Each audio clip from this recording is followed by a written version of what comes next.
আলহামদুলিল্লাহ, মার খেয়ে সোজা হয়েছি, আল্লাহ ওই লাঠি ভেঙে দিয়েছেন, আর কি লাঠিকে একেবারে মেছেকার করে দিয়েছেন। এই লাঠি আর আমাদের উপরে নাই, আলহামদুলিল্লাহ। কিছু মানুষ পৃথিবীতে আসে আযাব হিসেবে, আর কিছু মানুষ আসে রহমত হিসেবে। ওয়ালাকাদ নাজ্জাইনা বনি ইসরাঈলা মিনাল আযাবিল মুহিন। আমি মুসা আলাইহিস সালামের জাতি বনি ইসরাইলকে বড় লাঞ্ছনা করে একটা আযাব থেকে বাঁচিয়েছি। আস্ত একটা আযাব, পানিশমেন্ট, টর্মেন্ট, সেই সাজা, শাস্তি, আযাব থেকে বাঁচিয়েছে। আযাবটা কি? মিন ফিরআউন। সে আযাবটা হলো ফেরাউন নিজে। সে আযাবটা কি? আল্লাহ বলছেন যে আমি যে আযাব মুসা আলাইহিস সালামের জাতিকে ভুগিয়েছি, সেই আযাবটার নাম কি? সাইক্লোন না, ভূমিকম্প না, টর্নেডো না, মহামারী না, সে আযাবের নাম মিন ফিরআউন। ফেরাউন নিজে আযাব। আযাব ভোগা হয়েছে আপনাদের কি? নাকি এখনো বুঝেন না? যেটা গেছে ওটা কি ছিল? আযাব। এটার একটা আলামত হলো ফেরাউন যেভাবে বিদায় হয়েছিল, এই ফ্যাসিবাদীও সেইভাবে বিদায় হয়েছে। এখন প্রশ্ন হলো ফেরাউন কিভাবে বিদায় হয়েছে? ফাআগরাকনাহু ওয়া মান মাআহু জামিআ। একেবারে সদল বলে সবগুলোরে আমি ডুবাইয়া শেষ করে গেছি, সদল বলে গেছে। এখন বাংলাদেশ থেকে যেটা গেছে এটা কি একলা গেছে না সদল বলে? এটা সদল বলেই গেছে। এই জন্য লক্ষণে বোঝা যায় যে এটা একটা আযাব ছিল। এই আযাবটা ফেরাউন টাইপের আযাব ছিল। কি টাইপের আযাব? ফেরাউন টাইপের আযাব। এখন আমরা মুক্তি পেয়েছি। এখন কি আবার গরুর বছর পূজা শুরু করবেন নাকি? হ্যাঁ, ইতিহাস কিন্তু আছে। মাত্র ফেরাউন থেকে আল্লাহ বাঁচালেন। রাস্তা দিয়ে যেতে দেখে যে কিছু লোকেরা একটা মূর্তি পূজা করে। মুসা, আমাকে জন্য একটা মূর্তি দেন না, আমরা একটু একটা আকার সাকার ওয়ালা দেখলে একটু ভালো লাগে, একটু দেন না। মুসা আলাইহিস সালাম বলে, আরে এইটার কারণে তো ফেরাউন মরল, আলে ফেরাউন মরল। আর তোরা আল্লাহর তাওহীদবাদী বলেই তো তোদেরকে আযাব দিল। তোরা সেই শিরিক আবার সেই বর্ষিস যে শিরিকের কারণে একটু আগে আল্লাহ তাআলা আলে ফেরাউনকে ডুবিয়ে দিল। এইবার যদি কেউ তন্ত্রমন্ত্র চান আল্লাহরে বাদ দিয়া, ভাই কপালে যে কি পরিমাণ দুর্ভোগ আসবে আল্লাহ ছাড়া কেউ জানে না। হ্যাঁ, এখন গণতন্ত্র নাই, গণিতন্ত্র। এখন কি তন্ত্র? গণতন্ত্রের দিন শেষ, গণিতন্ত্রের বাংলাদেশ। আরে ভাই বুঝেন না বুঝেন কোন, আমি পরে বুঝাইতেছি। গণতন্ত্রের দিন শেষ, গণিতন্ত্রের। এইবার আসেন গণিতন্ত্র কি? আল্লাহু হুয়াল গনিয়ুল হামিদ। গনি এমন একটা মহা সুন্দর নাম, রব্বুল আলামিন। যেই 99 নাম আমরা মুখস্থ করলে ডাইরেক্ট জান্নাত, যে 99 নাম আমরা বুঝলে ডাইরেক্ট জান্নাত, সেই 99 নামের একটা নাম গনি। তো গণিতন্ত্র মানে এমন এক তন্ত্র, এমন এক বিধিবিধান যেটা ডাইরেক্ট সকল বিত্ত বৈভব সম্পত্তির যিনি মালিক, যিনি অমুখাপেক্ষী, তিনি কারো মুখাপেক্ষী নন, সকলেই তার মুখাপেক্ষী। এবার আমরা তার তন্ত্র চাই। এটারে কয় গণিতন্ত্র। কি তন্ত্র? মানে গণ আর গণি একটু বুঝতে সুবিধা হবে, এই জন্য এইভাবে কইলাম আর কি। মানে আল্লাহর তন্ত্র নাকি? ও ভাইয়েরা,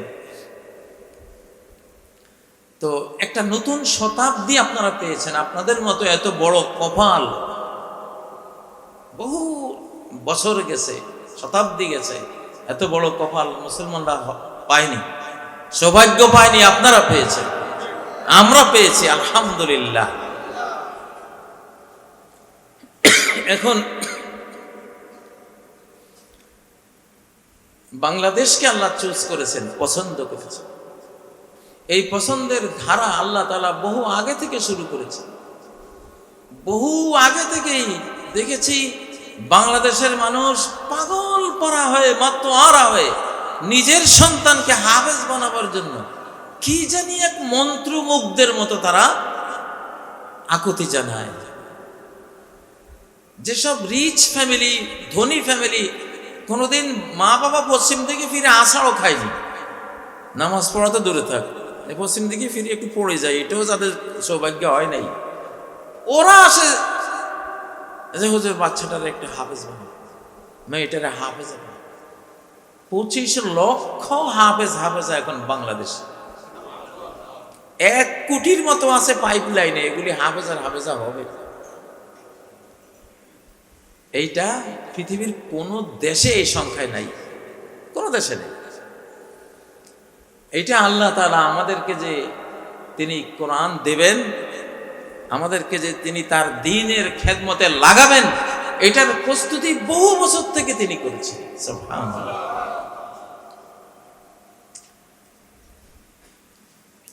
প্রিয় ভাইয়েরা,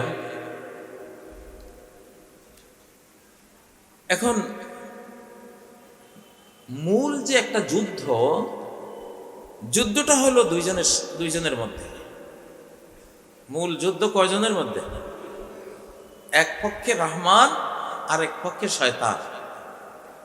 মূল যুদ্ধ এই দুই পক্ষের মধ্যে। কোন দুই পক্ষ? রহমান আর শয়তান। কোরআন শুরু করলে কি এই যুদ্ধ টের পান? প্রথমে বলেন আউযু বিল্লাহি মিনাশ শাইতানির রাজীম, ঠিক না? মানে যুদ্ধ শুরু, ফায়ার শুরু। এরপরে কি বলেন? বিসমিল্লাহির রহমানির রহিম। যুদ্ধটা হচ্ছে শয়তানের রাজিম আর রহমানের রহিম, এই দুই পক্ষে, মূল লড়াই এই দুই পক্ষে। এখন আপনি যদি শয়তানের রাজিমের পক্ষ নেন, তাহলে খুবই দুর্বল একটা পক্ষ হলেন, কপাল পোড়া একটা পক্ষ হলেন, দুর্ভাগা হলেন, ঠিক না? আর রহমান রহিমের পক্ষ হলে আপনার সৌভাগ্য বিশাল, আপনার কপাল অনেক বড়, নাকি?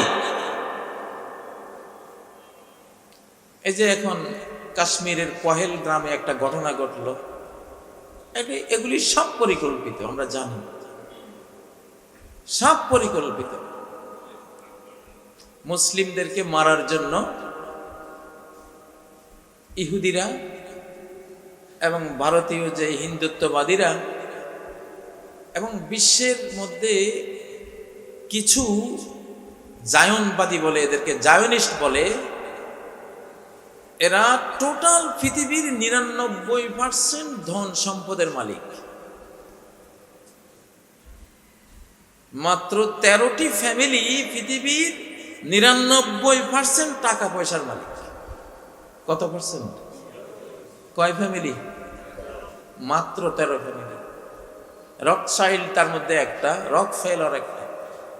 রথচাইল্ডে ইস্ট ইন্ডিয়া কোম্পানি দিয়ে আমাদেরকে 200 বছর শোষণ করেছে।